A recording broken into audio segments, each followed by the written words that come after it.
Bonjour à tous. Instant canap numéro je sais plus combien, hein, parce que depuis on en a fait quelques-uns. Aujourd'hui, après avoir fait un appel du pied depuis quelques semaines sur mes vidéos, j'ai la chance d'être avec aujourd'hui Julie, qui est une cliente de We Are Athletic, qui est venue il y a quelques jours de ça en stage de coaching et qui m'a dit bah écoute, mes parents habitent dans le coin, je vais un petit peu rester et si un jour tu as vraiment envie de parler de tout ce qui est comportement alimentaire et tout ça, c'est un sujet qui me botte et on en parlera. Juste pour faire un peu le topo, c'est un sujet qui pour moi est très important et grave. Et c'est un tabou majeur. C'est-à-dire qu'aujourd'hui, on parle plus facilement de viol que de troubles du comportement alimentaire, ce que je trouve quand même très grave. Et surtout quand on sait l'ampleur du problème, parce que je pense que des femmes victimes de viol, il y en a. C'est un fait, on ne va pas le nier. Et je pense qu'en proportion des femmes qui sont touchées par les troubles du comportement alimentaire, on est à multiplier par 100. J'ai moi-même un théorème que j'explique souvent là-dessus, c'est que toutes les femmes ont été confrontées à ce problème, que ce soit un jour ou une vie. Elles y ont été un jour confrontées et avec des conséquences plus ou moins désastreuses. Donc c'est très intéressant d'avoir quelqu'un qui essaie d'en parler, vu que c'est un tabou absolu. Julie, déjà merci d'avoir accepté de venir. Est-ce que tu peux nous parler un peu de toi aujourd'hui, ce que tu fais dans ta vie, etc. Du coup, moi j'ai 28 ans, donc là je vis à Lille, je suis montée pour faire mon internat en médecine. Donc, je suis à la fin de mon internat donc, pour être radiologue. Et voilà, donc je fais Donc du ça fait crossfit combien depuis d'études 10 ans. ça? Là j'en suis à 10 ans, donc il me reste encore à peu près un an et des poussières. Bac plus 10. Bon. Et bientôt bac plus 11. Voilà. Très bien. Comment t'es arrivé au CrossFit? J'ai commencé par faire de la muscu en fait quand je suis arrivée sur l'île. Puis au bout d'un moment je me suis ennuyée, j'ai fait une séance test de crossfit et puis après Et t'as j'ai pu kiffé? arrêter. Ouais. Ok, parfait. Donc parle-nous un petit peu de ton parcours. Toi, pourquoi les TCA, toi, c'est un sujet qui t'intéressait? Pourquoi tu voulais en parler? Parce que moi je l'ai vécu du coup quand j'étais ado. Ok.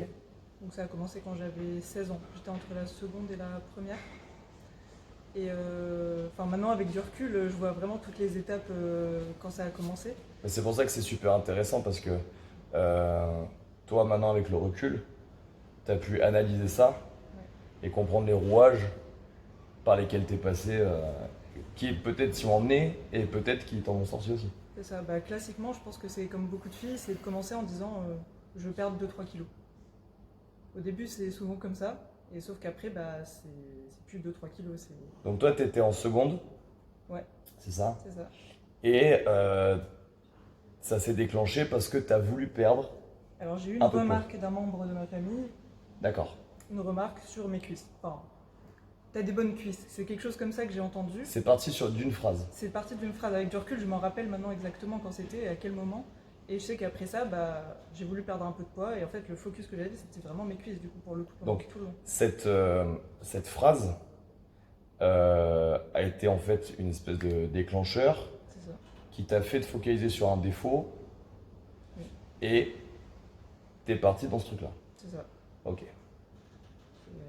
Puis bon, après, une fois qu'on perd le contrôle, c'est la débandade. Donc comment ça s'est passé? La première fois, tu voulais perdre 2-3 kilos. Donc t'es rentré dans ce type de trouble. C'est ça. Je suis allée voir des sites, tous les sites féminins où on donne des conseils diététiques. Donc j'ai suivi un peu, qui disait de couper les glucides, de couper toutes les choses comme ça. J'ai commencé à calculer mes calories surtout à ce moment-là. Donc ça c'est très intéressant parce que souvent sur ma page, ou moi personnellement, je percute très fort les discours d'autres pages, d'autres sites internet, d'autres coachs, d'autres influenceurs. Et j'ai souvent la remarque où on me dit oui mais bon chacun fait ce qu'il veut, chacun dit ce qu'il veut. Quand vous avez de l'audience, il y a des choses que vous ne pouvez pas faire ou vous ne pouvez pas dire, ou alors vous devez être conscient de l'impact que ça va avoir. Dans le sens où, moi je dis des gros mots par exemple, moi j'ai une image très belliqueuse, très combative, mais je pense pas que je fasse de mal à la société, au contraire j'essaie de la modifier dans le bon sens et je le fais à coups de pied. Par contre, quand on trouve des sites, moi j'ai fait des recherches pour la dernière fois, la vidéo que j'ai fait sur la cétogène. Quand je vois que ce sont les publicitaires pour Anaka 3 et pour Weight Watchers qui sont les premières pages sur lesquelles vous tombez dans diète cétogène, c'est quand même très grave. Quand vous avez des influenceuses comme l'autre mongolienne là, de Safia, je sais plus quoi là, je sais même pas son nom, qui vous explique que le riz c'est un cheat meal parce qu'il y a des glucides. Les sushis c'est un cheat meal parce qu'il y a du riz dedans, c'est des glucides. Là, on en est à la Mongolie, Mongolie plus 1000. Et derrière, vous avez donc le parcours lambda. Jeune fille, tiens, j'ai envie de perdre 2-3 kilos. Je fais une recherche Google. Et là, je vais tomber carrément sur des sites féminins qui vont m'expliquer donc de couper les glucides. Moi-même, j'ai fait quelques recherches avant là. Il y a des sites où on vous explique des techniques pour vous faire gerber. Enfin, là, on est à un level de Mongolie ultime. Donc, vous pouvez pas en 2020 faire comme si vos actions étaient totalement indépendantes de l'influence qu'elles ont. En 2020, on essaie de nous faire croire qu'on est tous identiques. Maintenant, il n'y a plus de père, mère, il y a parent 1, parent 2. Voilà, c'est la Mongolie. On essaye de nous mettre tous dans un moule, un standard. Donc, toi, tu es un homme, il faut que tu aies des épaules comme ça. Les filles, faut pas que vous ayez les cuisses trop fines, faut pas qu'elles se touchent, etc. etc. Et on est passé, j'ai l'impression, d'un monde où, on essaie de nous faire accepter nos différences en les gommant. Ce qui est complètement con. C'est un peu comme si on veut créer de la laïcité en supprimant les religions. D'ailleurs, vous avez vu, ça marche pas.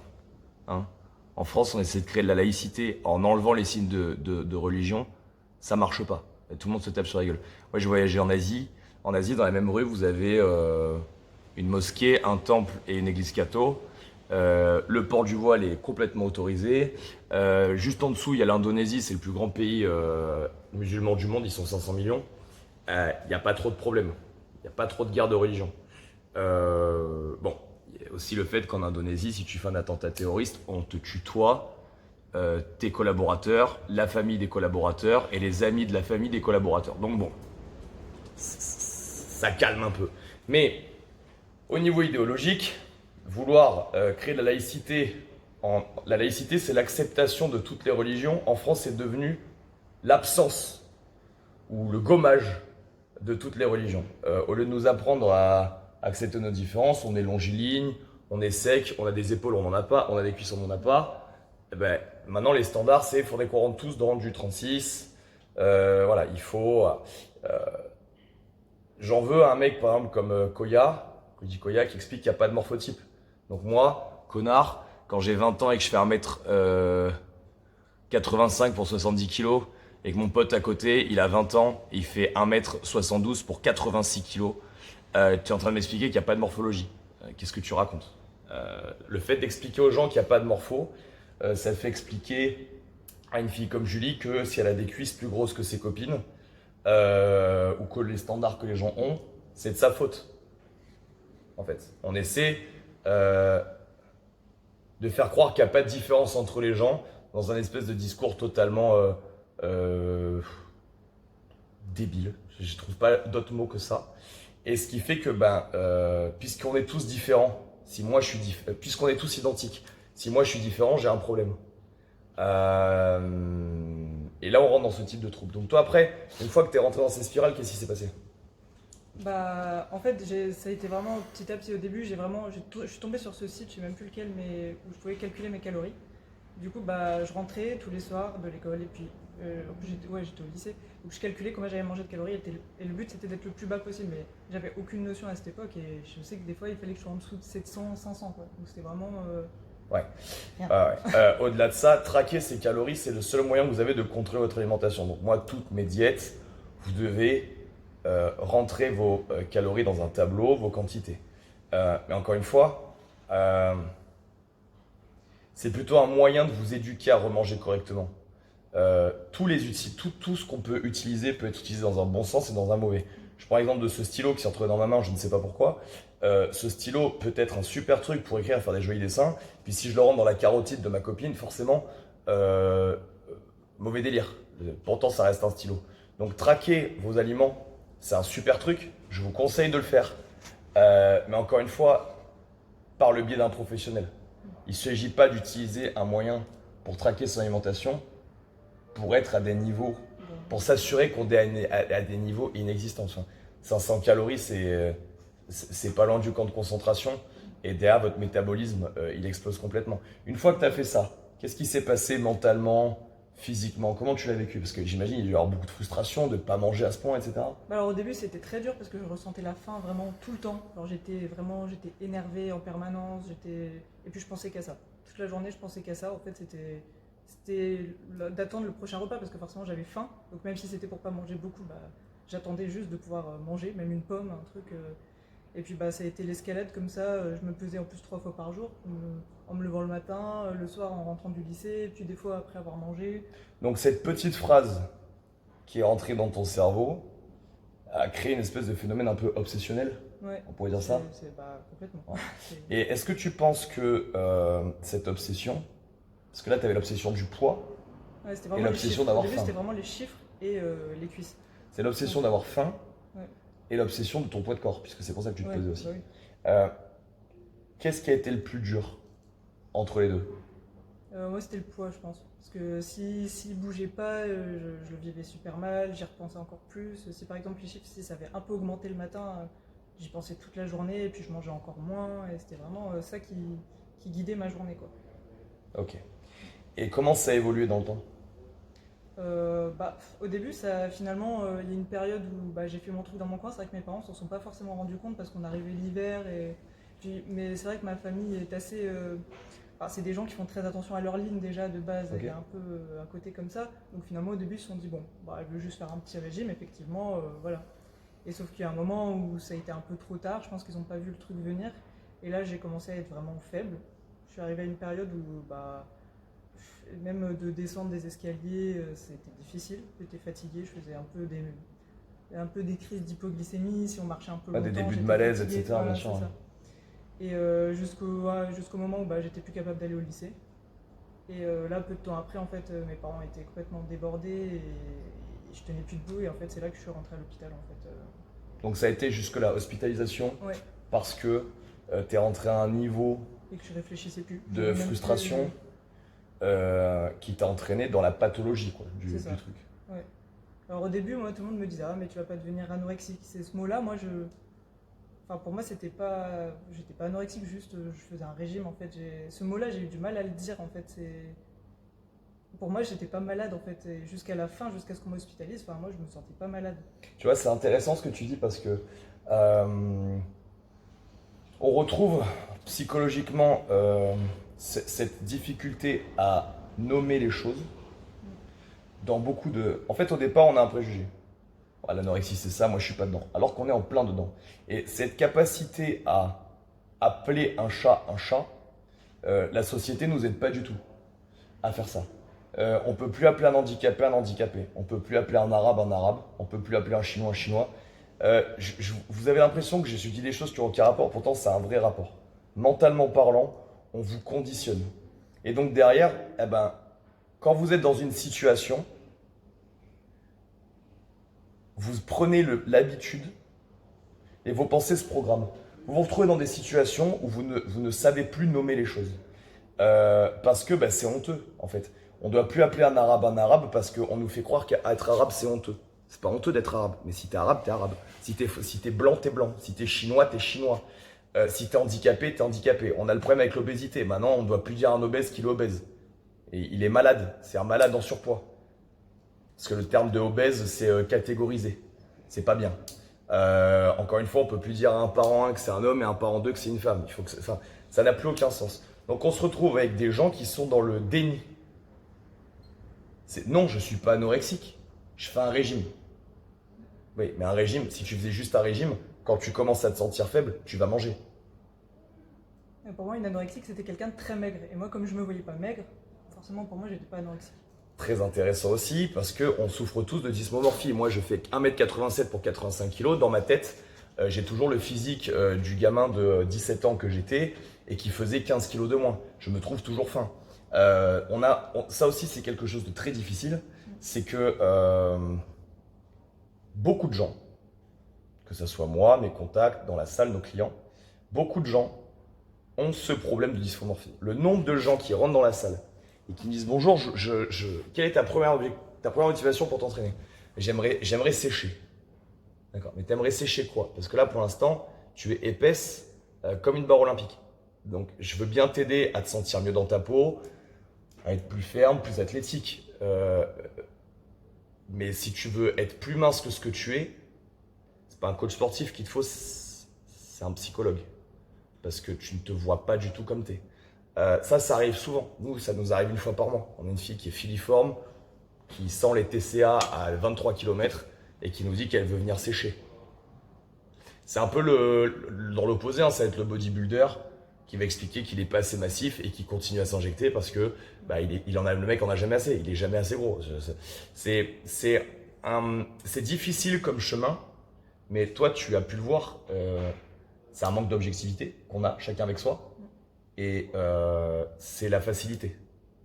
Ça demande un gros travail foncier, régulier de tous les jours, d'arriver à devenir objectif avec soi-même. On est souvent même beaucoup plus objectif avec son entourage qu'avec soi-même. Ah ouais, c'est sûr. Bah, d'ailleurs, j'ai mis du temps avant d'enfin me voir à peu près comme j'étais, quoi. Mais c'est vrai que donc je suis rentrée à l'hôpital à ce moment-là et puis pour moi j'étais toujours pas malade, donc en fait j'étais toujours dans le rejet et quelque part j'en voulais à tout le monde de m'avoir mise là et en fait après c'est pas une hospitalisation qui m'a profité parce qu'en fait j'ai fait des pieds et des mains pour pas y rester et que ça a pas du tout, enfin j'étais complètement, de toute façon c'est une maladie où tant qu'on n'a pas décidé nous-mêmes d'en sortir, c'est clairement compliqué, les gens ont beau nous dire ce qu'ils veulent autour, ça fonctionne pas. Ça aussi, discours hyper intéressant, tant que nous on veut pas changer, les choses ne changent pas. Quand j'explose sur mes réseaux les gens surpoids, j'ai toujours une armée de connards qui vient m'expliquer que je devrais pas faire ça, c'est parce que je les hais. C'est pas du tout que je les hais, c'est que 100% des gens que j'ai pu approcher qui ont été en surpoids, 100% m'ont dit j'en suis sorti le jour où je me suis regardé dans la glace et où je pouvais plus me blairer et où je me suis dit comment t'as pu te laisser aller. Et derrière j'ai perdu 60-80 kilos en un an. Là on a le même principe dans l'autre sens. Hospitalisation, je suis absolument pas malade, qu'est-ce que vous me faites chier, pourquoi vous m'avez mis là? Et tu t'en es sorti quand toi? Voilà, mais longtemps après ça, parce que déjà je suis rentrée en hospitalisation, je faisais à l'époque 20 kilos de moins que maintenant. Donc, oui, vous pouvez. Voilà. Enfin, Donc, là on est assis, elle paraît aussi grande que moi, mais voilà, elle est longiligne, hein. Elle est vraiment longiligne. 1m75, donc ouais, forcément. Ouais. Donc ouais, je suis rentrée là, donc la menace à l'hôpital c'est qu'ils veulent nous mettre des sondes dans le nez, donc forcément parce que le but c'est de sauver la vie, quoi, c'est de pas mourir quoi. On en est là, hein. Voilà. On en est en 2020 à avoir des gens qu'il faut sonder dans le nez parce que les gens ne se voient pas minces, ne se voient pas maigres et ne se voient pas mourir en fait. On en arrive là. C'est intéressant que vous compreniez que c'est grave, mais que d'un autre côté, vous pouvez vous en sortir. Encore une fois, là, tu nous expliques, t'es super jolie, t'as un chéri, t'es bientôt bac plus 11. Enfin, là, t'es plus du tout la fille de 17-18 ans, hospitalisée, qui va bientôt mourir, faut qu'on lui mette une sonde dans le nez. Tu as complètement changé de vie, tu fais un peu de compétition en crossfit, tu fais des stages d'entraînement, enfin, tu vis ta vie pleinement. Tu t'en es complètement sorti. Ouais, mais finalement, avec du recul, c'est vrai que j'ai passé beaucoup d'années. Bon, en plus, j'étais en médecine, donc c'est vrai que c'est des études où on bosse tout le temps, où on a vraiment la tête dans le guidon. C'est vrai que j'ai eu des psychologues, des psychiatres, et finalement, même si ça m'aidait des fois à des moments ponctuels, ça m'a jamais.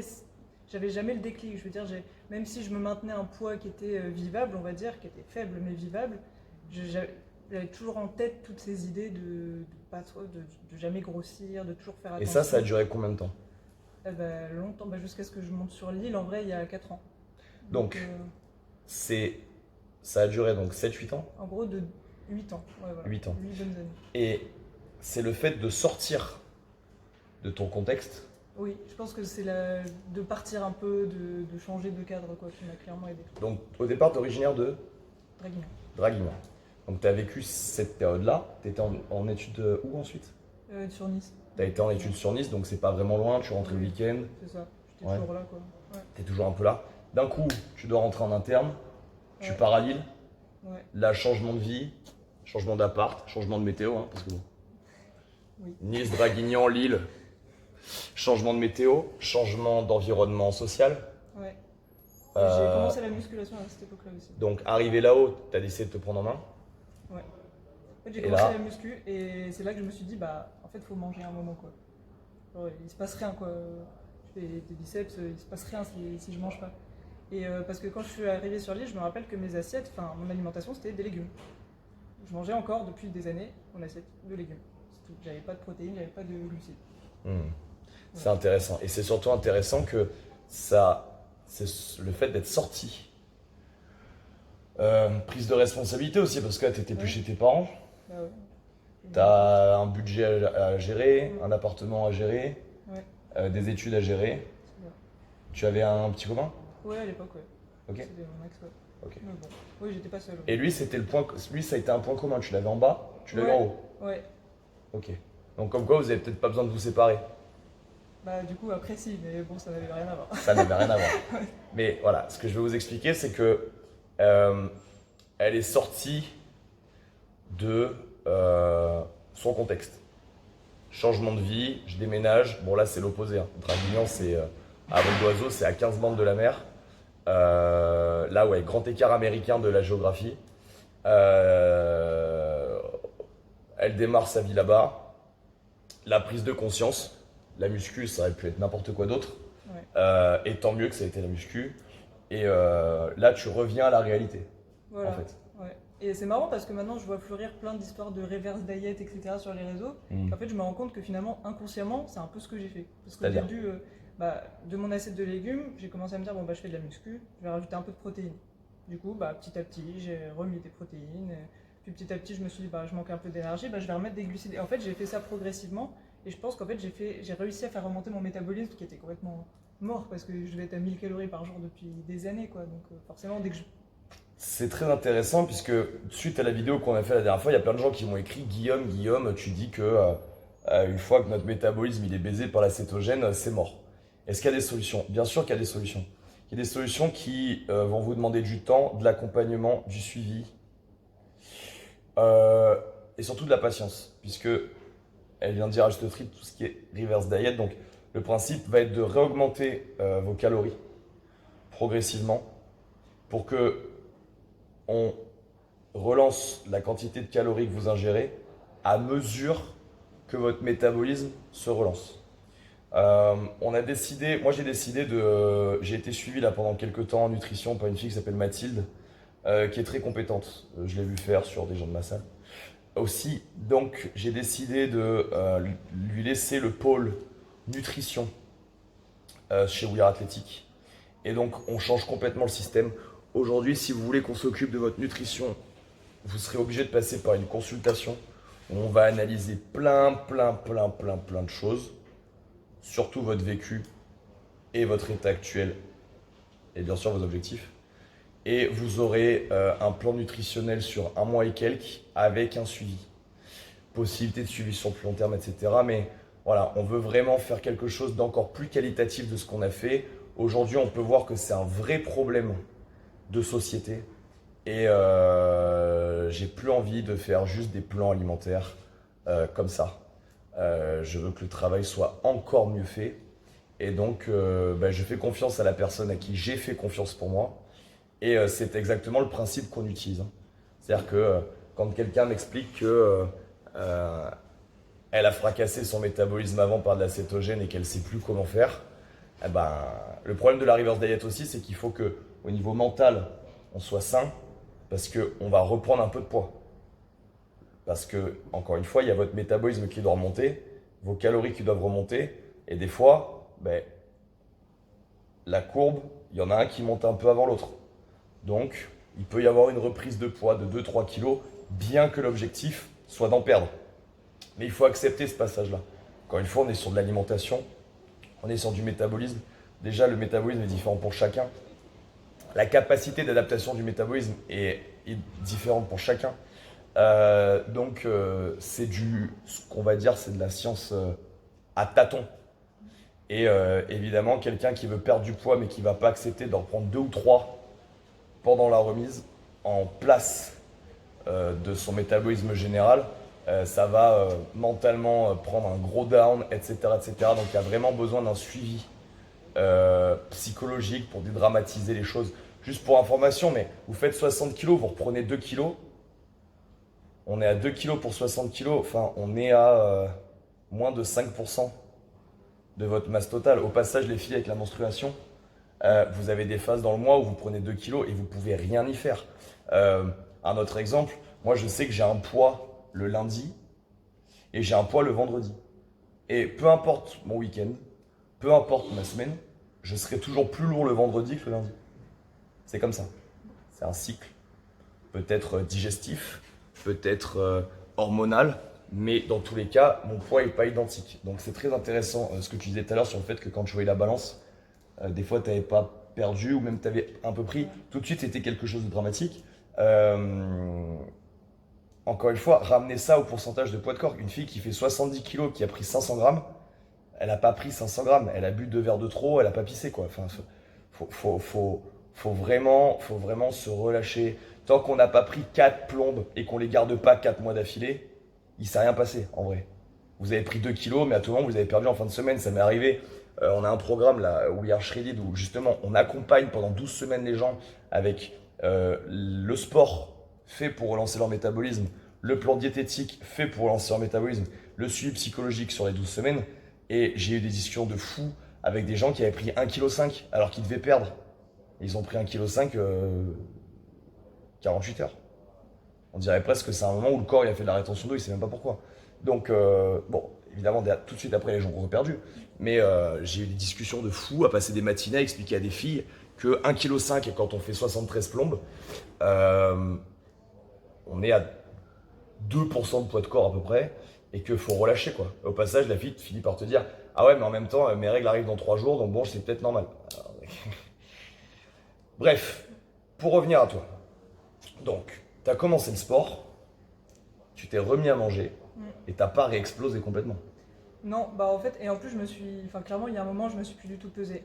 C'est vrai que j'ai pas racheté de balance. Avec mon ex, m'avait dit, bah, de toute façon, on prend pas de balance chez nous. Enfin, c'était clairement une obsession, donc j'ai fait un peu à tâtons. Donc finalement, j'ai recommencé à manger petit à petit, à prendre un peu de muscle, et puis ça m'allait bien. En fait, petit à petit, je regardais mon corps, et puis j'avais un nouvel idéal, entre guillemets, c'était plus d'avoir les cuisses où je pouvais faire comme ça et juste faire le tour. C'était, je voudrais quand même être un peu musclé. En fait, j'ai complètement changé d'image aussi. Et finalement, j'ai pris, mais très progressivement, parce qu'en 4 ans, j'ai peut-être pris 12 kilos. Mais Énorme. Ce qui est très intéressant dans ce que tu dis, c'est que c'est ton standard qui a changé. ouais. Maintenant, d'avoir les cuisses qui se touchent, ça me gêne pas tant que j'arrive à faire du squat, quoi. C'est ça. C'est pour ça que le rôle éducatif est hyper intéressant, surtout pour les gens qui voyagent beaucoup sur les réseaux sociaux. Et pire, si vous vous lancez dans l'influence là-dedans, vous devez vous rendre compte que 90% de la population est influençable. 95 même, si c'est pas 98. Donc vous pouvez les influencer d'une bonne manière ou d'une mauvaise manière. Moi, ce que j'aime beaucoup, par exemple, avec Célia Gabiani, c'est que c'est un standard, j'en parle souvent parce que c'est un exemple pour moi. C'est une fille qui vit très bien le fait d'avoir des cuisses énormes. Elle m'a montré des photos de quand elle était petite, elle avait déjà des cuisses énormes à 8 ans. Elle n'est pas dans les standards, je connais aucun mec à qui elle plaît pas. Ouais, Voilà, magnifique, on va faire clair. Très belle femme. On va faire clair. Donc, c'est une personne qui participe à l'émancipation des femmes. Et je pense que le body positive, en vrai, ça devrait être ça. C'est-à-dire que plutôt que de nous expliquer que être obèse, c'est cool, et on est bien dans son corps quand on est obèse morbide, ça, c'est vraiment débile. Il n'y a pas d'autre appellation pour ça. On peut par contre réapprendre aux gens à s'accepter. En vrai, quand un homme regarde une femme ou quand une femme regarde une femme, parce que c'est la mode en ce moment de parler de ça, je ne pense pas que le truc qu'on regarde en premier, ça soit un écart de cuisse ou une largeur d'épaule. Je pense qu'il y a plein d'autres paramètres. Et la séduction vient pas vraiment de là. Moi-même, j'en ai déjà parlé, j'étais très très très mal dans ma peau il y a une dizaine d'années. Et aujourd'hui, je le suis très bien. Et ça a été un travail quotidien, puisque moi, je me trouvais trop mince. J'ai eu l'inverse. Je suis jamais tombé boulimique parce qu'en fait, j'ai pas d'appétit. Donc, je sais pas, tu vois. Mais j'ai été très complexé. Habitant à Hyères-les-Palmiers, vous voyez, là, depuis tout à l'heure, je parle, il fait 50 degrés, je suis avec une serviette en train d'éponger. On a le plus grand kilomètre de plage de France à Hyères. Et pendant des années, je suis pas allé à la plage parce que je me trouvais dégueulasse. Donc, j'ai dû créer des manières de trouver de la confiance en moi et de me rendre compte qu'en fait, ben, j'étais pas moins bien que les autres, même si j'étais un peu plus fin. À côté de ça, j'ai beaucoup travaillé, je me suis beaucoup entraîné. Et aujourd'hui, ben, je suis bien dans mes baskets et j'ai le luxe de pouvoir vivre torse nu 8 mois de l'année parce que je suis dans ma salle et que je fais absolument ce que je veux. Et ça, c'est mon luxe à moi. Vous voyez ce que je veux dire? Mais je suis aussi passé par cette phase où j'ai pas été bien avec moi-même. Et j'en suis sorti. Ce qui est très intéressant, c'est que Julie, donc tu avais un standard à une époque. Ouais. Et comme tu collais pas à ce standard, ça t'a rendu malade. Mm. Et quand tu as mis un pied dans le sport, Ça a ton changé. standard a changé. Voilà. Qu'est-ce que. Et c'est ça qui t'a un peu Ouais, qui m'a fait sortir de ça. ouais. C'est toi mentalement qui a changé de standard. Oui, parce que ça, j'ai décidé toute seule en fait.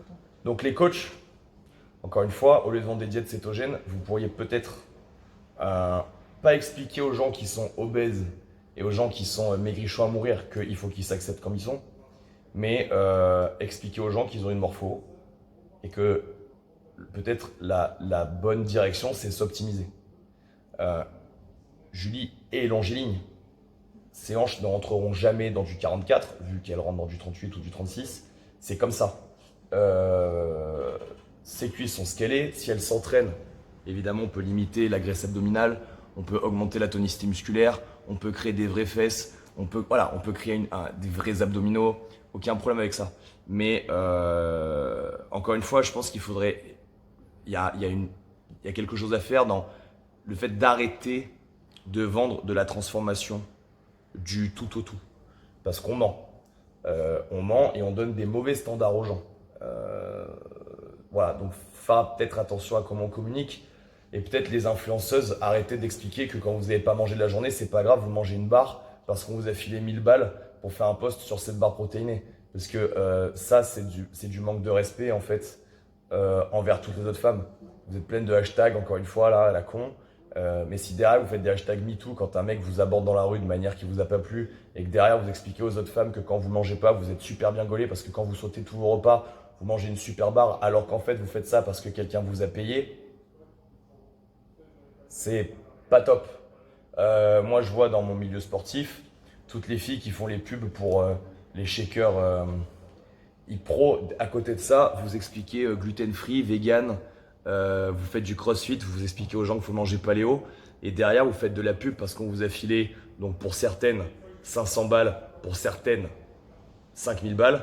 Danone vous a filé ça, vous invite à des soirées, et donc derrière vous faites les belles en vendant des protéines pro. Enfin, je sais pas, à un moment je comprends pas. On fait pas le même travail en vrai, d'accord? Je sais que je vais me faire chier dessus après avoir dit ça, hein, bien sûr, mais c'est pas grave. Moi, ma vie, tout va bien.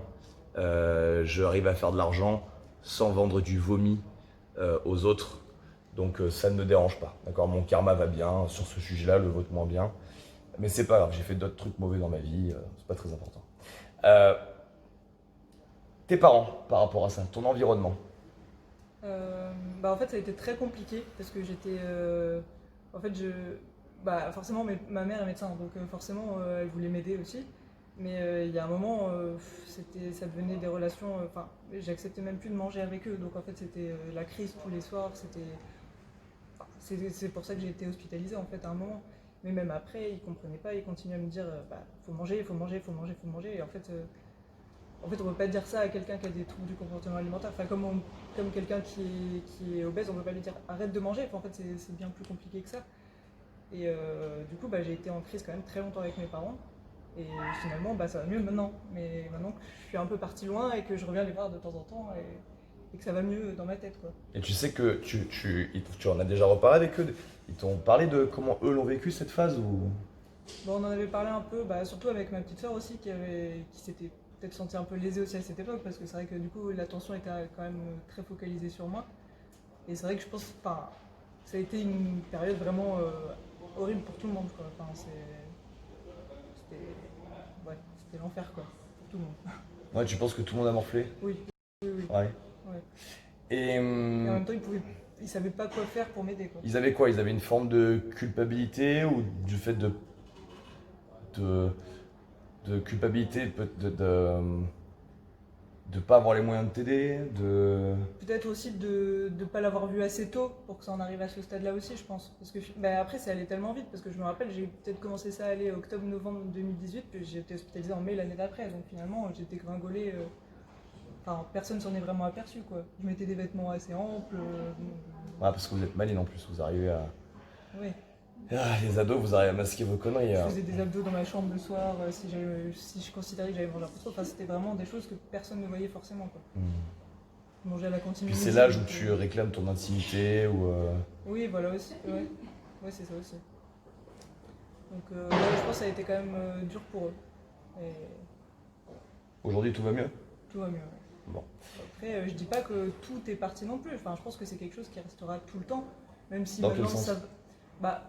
il y aura quand même toujours des petites idées de me dire, moi, là, ça va. Maintenant, je mange normalement. Je veux dire, si j'ai envie d'aller faire un resto, je vais pas y réfléchir 1000 ans.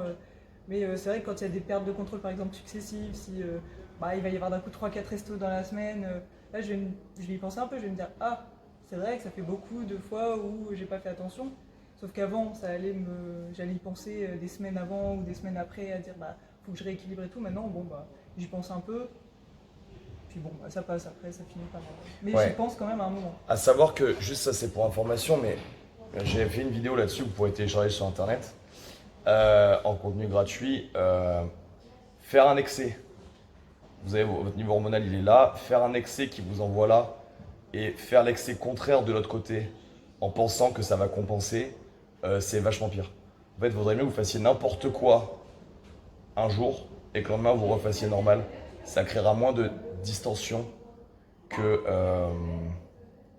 si vous faites l'excès contraire. D'accord? Ce qui est très important que vous compreniez, c'est que ça n'arrive pas qu'aux autres. Ça, c'est très important. Moi, c'est un sujet auquel je suis très sensible parce que quand j'avais 15 ans, ma première petite amie, sa meilleure amie, était très forte en tennis et son père, pensant qu'il allait pouvoir l'aider à optimiser ses performances, arrêtait pas de dire à sa fille que elle était grosse. Sauf qu'en fait, c'est rentré dans le cerveau de la fille. Ce père était une espèce de joueur raté de tennis et qui a fait un transfert sur sa fille. T'es grosse, t'es grosse, t'es grosse. La fille est partie anorexie boulimie, toupie tournoyante, centre. Et moi, je voyais donc la meilleure amie de ma petite amie partir en vrille complet. Et j'avais 15 ans, je découvrais la vie, je savais même pas que ce genre de problème pouvait exister.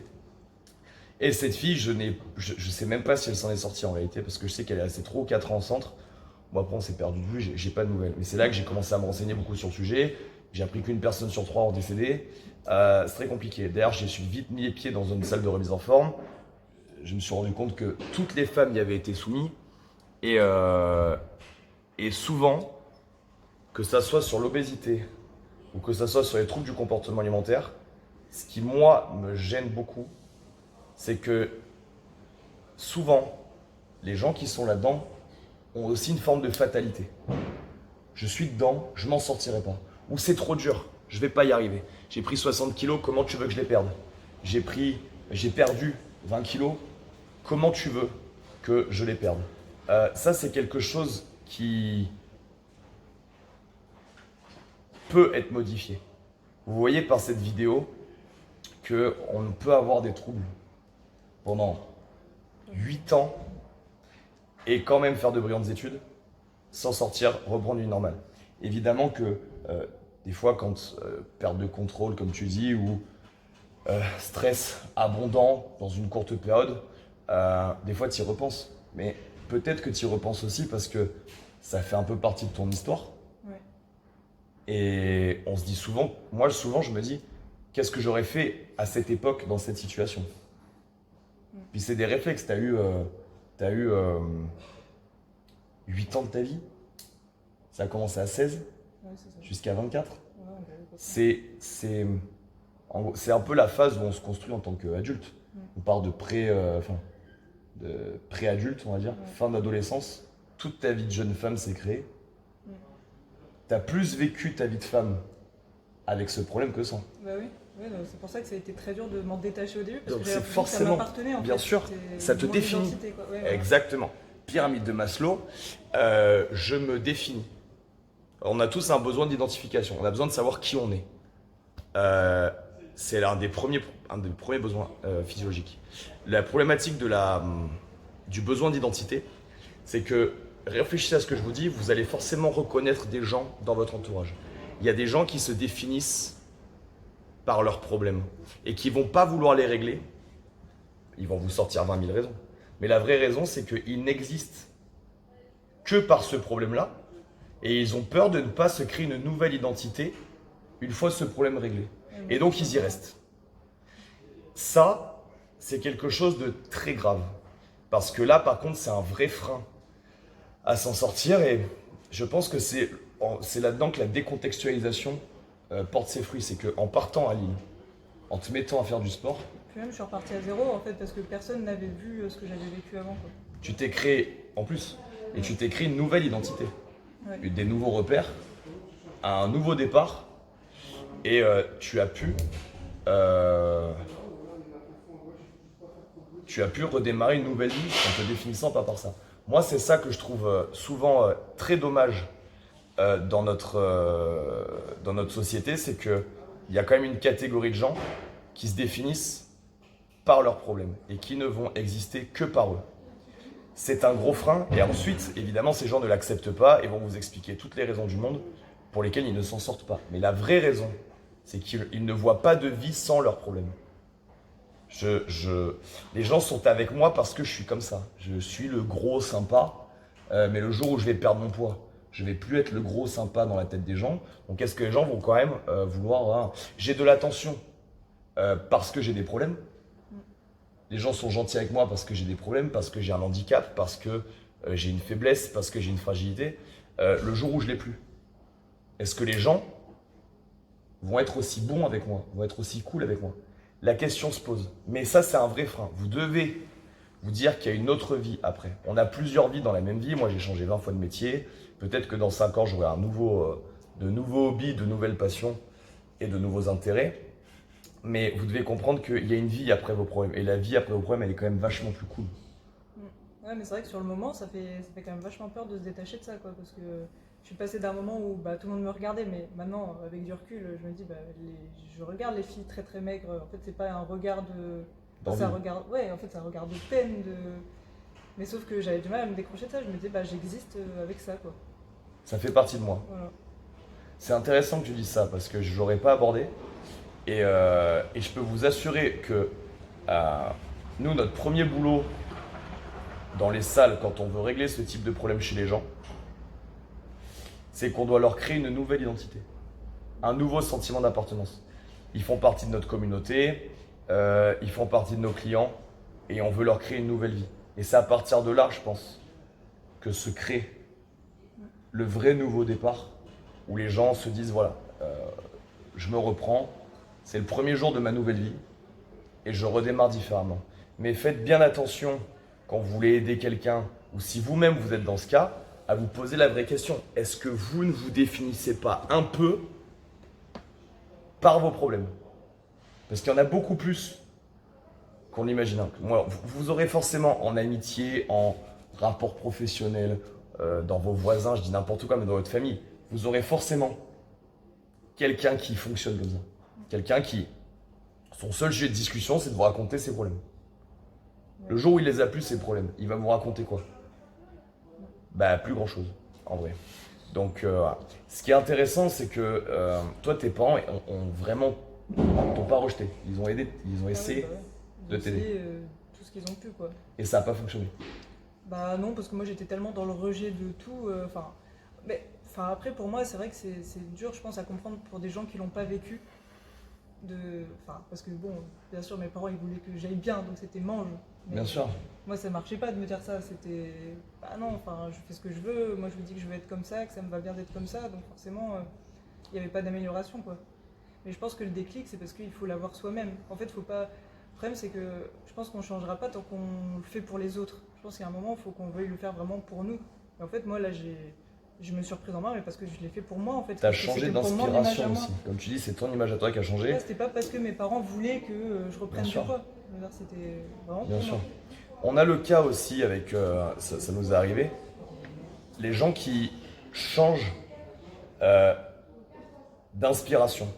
On a des gens qui ont un comportement dans un contexte, on leur change leur contexte, on leur change leurs valeurs, et les gens ont un autre comportement. Euh, on a l'exemple avec des jeunes de la boxe, on a l'exemple avec des filles qui arrivent et qui nous disent « Ah moi je veux surtout pas ressembler à ça », et qui d'un coup commencent à s'intéresser au sport et en fait leur envie physique change. Moi je veux pas avoir des trop grosses fesses. Au bout de 6 mois, putain on fait quoi pour avoir du cul? Ah non moi je veux pas être trop sèche. Hein. Non trop sèche moi ça me va pas. Je trouve que ça fait trop garçon. Et les filles au bout de 6 mois, elles vous demandent comment être encore plus dessinées. On voit cette évolution des standards chez les gens c'est sûrement le seul moyen de régler le problème. Si quelqu'un fait 160 kilos pour 1m80 et quand il se regarde dans la glace, il voit pas un problème, on peut pas l'aider. Il n'y a rien à faire. Et tant qu'il n'aura pas décidé, je Et pense tant que- qu'il n'aura pas décidé, il n'y aura rien à faire. Et alors, les hashtags body positive et autres conneries, au contraire, ça va pas vous envoyer dans le chemin du déclic. Hein. Ça va vous envoyer dans le chemin du canapé et du double dose de chips, mais c'est tout. Idem pour ces troubles du comportement alimentaire. Je voudrais juste parler de quelque chose. J'ai travaillé pendant 2 ans dans le milieu du luxe et j'ai pu me rendre compte que les gens de ce milieu-là, de la mode,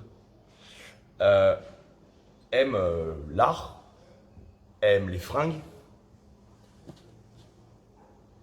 mais pour des raisons de sexualité ou autre, ou d'ego, n'aiment pas les femmes. Au sens où, quand on crée une fringue et qu'on met une femme sur un podium pour qu'elle défile, le discours pour les magazines People, c'est on fait des fringues pour sublimer la femme, sauf que la plupart des créateurs sont gays. Donc ils veulent sublimer la femme. J'ai un avis très particulier là-dessus. Pour moi, on prend des femmes anorexiques, qu'on appelle mannequins, pour qu'on ne voit pas la femme sur le podium, mais qu'on voit le vêtement. Pour ces créateurs-là, le but, c'est pas que le vêtement sublime la femme, c'est que la femme balade le vêtement sur le podium. Donc derrière, on se retrouve avec des physiques complètement anorexiques, dégueulasses, bien évidemment, que les femmes vont prendre en standard. Parce que derrière, elles vont sur les sites internet de mode, et puis elles voient les meufs sur les défilés prises en photo. Ça, c'est le standard. C'est-à-dire des meufs comme ça. Vous les voyez là, c'est très mode, vous savez, avec le carré plongeant, la frange, la meuf elle est comme ça, et elle défile. C'est un mannequin. À aucun moment, là, dans cette situation, le vêtement il sublime la femme. Mais alors, mais pas du tout. Autre anecdote, j'étais à Londres, donc je sors du métro Piccadilly Circus, et là, il y a un énorme bus anglais qui passe avec la dernière pub Diesel, où la femme en fait est un cadavre, bras tendus, le regard vers le bas, la frange, ses cheveux raides. Vraiment, le physique d'anorexique, vous le divisez encore par 2. Et c'était la pub pour vendre des jeans diesel. À quel moment le jean diesel il sublime la femme là qui est en fait un cadavre d'Auschwitz à qui on a fait les plaques en fait. Donc réfléchissez bien à ce que je vais dire. Encore une fois, je vais beaucoup me faire taper pour ce que je suis en train de dire, mais bon, un peu plus, un peu moins. Posez-vous vraiment la question si les standards de la mode sont là pour sublimer la femme ou pour sublimer l'ego du créateur. Parce que dans ce cas-là, il n'y aurait que des Monica Bellucci sur les podiums de mode. Et il n'y aurait pas de cadavres comme il y a depuis les années 70, quoi. Il ne faut pas s'étonner qu'après les femmes soient mal dans leur peau si le standard qu'on leur présente est un standard de cadavre anorexique. Il ne faut pas s'étonner qu'elles veuillent toutes ressembler à ça. Donc à nous, les hommes et les femmes, on a tous un pouvoir là-dessus, de combattre ce stéréotype. C'est-à-dire que la santé est belle. Comme dans le mouvement parfait est beau. C'est comme ça. C'est un peu la doctrine grecque utilisée pour le sport et pour l'art. Et tout ce qui respire la santé et tout ce qui respire la performance est beau. C'est la beauté, ce qu'on appelle la beauté du geste par exemple. C'est très important que vous compreniez ça. Et vous pouvez avoir le meilleur standard qui correspond le plus à l'anorexie de votre vie. Si vous respirez la maladie, ça ne sera pas beau. Idem à l'opposé. Vous avez beau m'expliquer que vous êtes super bien dans votre peau en étant obèse. Vous sentez le diabète et l'ammoniaque à 23 km. Il n'y a rien de beau là-dedans. Et je pense qu'en faisant de la pédagogie sur le fait de changer ce standard du beau et d'emmener le beau vers le côté santé, bien-être, bien dans sa peau, on arrêtera d'envoyer les gens vers des excès. Mais quand vous voyez par exemple que tous les vêtements mode sont faits pour les choses filiformes, ou tous les podiums qui mettent les femmes en haut de la pyramide en termes d'exemple ne sont peuplés que de femmes complètement anorexiques. Il ne faut pas s'étonner qu'après les femmes, quand elles arrivent à cet âge où elles se construisent en termes de personnalité, 16, 18 ans, qu'il y ait des troubles. Et je pense qu'au niveau société, on a un peu tous un rôle à jouer. Ouais. Bah, c'est vrai que c'était mes idéaux parce que je regardais. C'était ces filles-là. Ouais. Mais encore quand je vois sur les réseaux, quand je demande à certaines personnes de montrer des jolies filles sur Instagram, des fois elles montrent des filles mais que je trouve maigres en fait. Et je me dis mais ça peut pas être ça. Parce que c'est le standard qu'on leur a inculqué. Voilà, mais des filles qui sont des tout petits bras, des tout. Enfin, je me dis mais ça peut pas être ça la santé. Enfin, moi je me dis maintenant certes j'ai réussi à reprendre du poids, bon bah ça a pris le temps, mais au même titre que quelqu'un qui doit en perdre, ça peut prendre longtemps. Moi j'ai mis 4 ans à en prendre. Mais finalement, maintenant, je fais du sport, j'en fais 5 à 6 fois par semaine. Ouais, il y a ce côté aussi à la va-vite, le côté résultat rapide. Ouais. Ce côté, tiens, si j'arrêtais de manger, comme ça je perds du poids une semaine avant mes vacances. Et voilà. Bon, écoute, Julie, un grand merci pour ton témoignage. Je pense que ça va en aider pas mal. Si vous avez des questions, n'hésitez pas à nous les envoyer. Et à bientôt pour d'autres témoignages. Merci encore, Julie. À très vite.